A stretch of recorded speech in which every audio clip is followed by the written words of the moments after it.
Hello friends, welcome to ஆரோக்கிய சமையல். இன்னைக்கு நம்ம ஒரு ஸ்நாக்ஸ் ரெசிபி தான் பண்ண போறோம். வாங்க எப்படி செய்யலாம்னு பார்க்கலாம். ஸ்டவ் ஆன் பண்ணிட்டு ஒரு பேன் வச்சுக்கலாம். இதுல ஒரு 1.5 கப் அளவுக்கு வெல்லம் எடுத்து வச்சிருக்கேன். இதை நம்ம இதில் போட்டுடலாம். வெல்லம் சேர்த்த பிறகு ஒரு 1/2 கப் அளவுக்கு தண்ணி ஊற்றிடலாம்.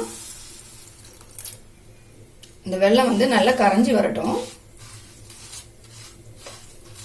வெல்லம் நல்லா கரைஞ்சிடுச்சு. இதுக்கு பாகுபதம் எதுவும் தேவையில்லை. நம்ம இதை நம்ம எடுத்து வச்சிடலாம். ஒரு மிக்சிங் பவுல் எடுத்துக்கலாம். இதுல 1 கப் அளவுக்கு கோதுமை மாவு எடுத்து வச்சிருக்கேன். இதை நம்ம இது கூட போட்டுடலாம். 1 கப் அளவுக்கு மைதா மாவு எடுத்து வச்சிருக்கேன். அதையும் நம்ம போட்டுக்கலாம். 1 கப் ரவை எடுத்திருக்கேன். இதையும் நம்ம இது கூட போட்டுடலாம்.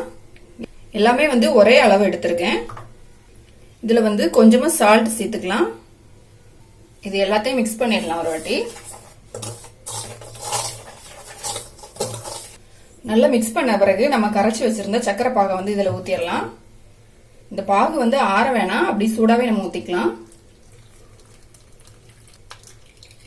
இதுல ஏதாவது தூசி இருக்கும், அதனால நான் வடிகட்டி எடுத்திருக்கேன். இதை நல்லா மிக்ஸ் பண்ணிடலாம்.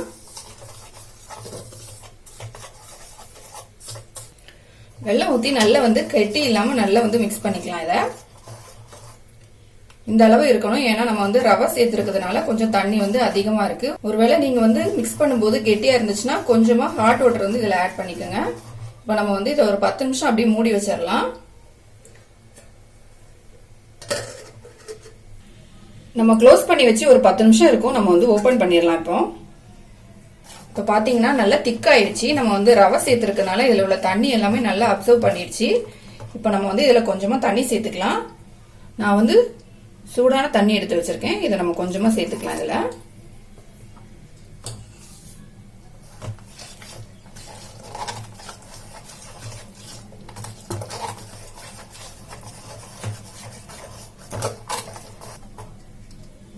மாவு இந்த அளவுக்கு இருக்கணும்.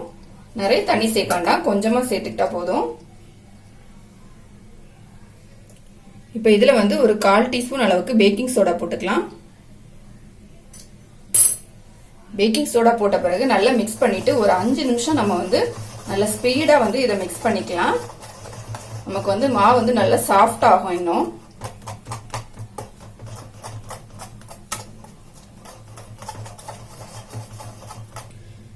விஸ்க் வச்சு ஒரு 5 நிமிஷம் நல்லா இதை மிக்ஸ் பண்ணிக்கிட்டேன். இப்போ மாவு இந்த அளவுக்கு இருக்கணும். ரொம்ப தண்ணி ஆயிடக்கூடாது. இப்போ இதுல ஒரு 3 ஏலக்காயில உள்ள சீடு மட்டும் எடுத்து வச்சிருக்கேன். அதை நம்ம இதுல போட்டுடலாம். போட்டுட்டு நல்லா மிக்ஸ் பண்ணிடலாம். இப்போ நம்மளோட மாவு ரெடி ஆயிடுச்சு. ஸ்டவ் ஆன் பண்ணிட்டு ஒரு பேன் வச்சுக்கலாம். இதுல பொரிக்கிறதுக்கு தேவையான அளவு எண்ணெய் ஊத்திடலாம். எண்ணெய் ஊத்திட்டு நல்லா ஹை ஃப்ளேம்ல வச்சிருங்க. இந்த எண்ணெய் நல்லா சூடாகணும். எண்ணெய் நல்லா சூடாயிடுச்சு. இப்போ நம்ம ஸ்டவ் மீடியமா வச்சுக்கலாம். வச்சுட்டு நம்ம ரெடி பண்ணி வச்சிருந்த மாவு ஒரு கரண்டியில எடுத்து இதுல ஊத்திக்கலாம்.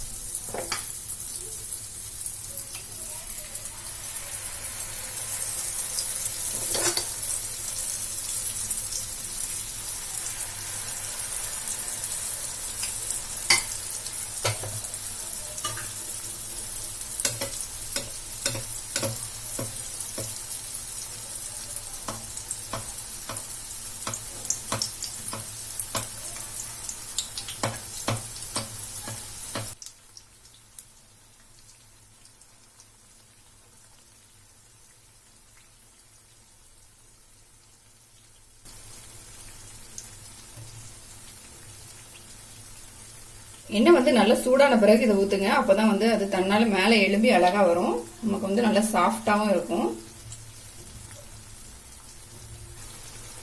நம்மளோட நல்ல ஸ்வீட்டான அப்பம் ரெடி ஆயிடுச்சு. நம்ம எடுத்துடலாம்.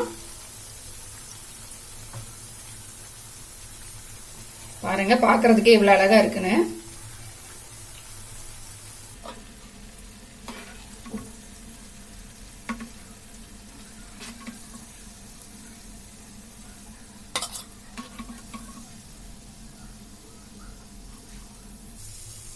இதே மாதிரி நம்ம மீதி இருக்க எல்லாத்தையும் ரெடி பண்ணிக்கலாம்.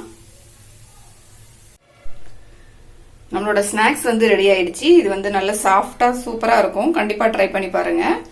இந்த வீடியோ உங்களுக்கு பிடிச்சிருந்தா லைக் பண்ணுங்க, ஷேர் பண்ணுங்க, மறக்காம என்னோட சேனலை சப்ஸ்கிரைப் பண்ணுங்க.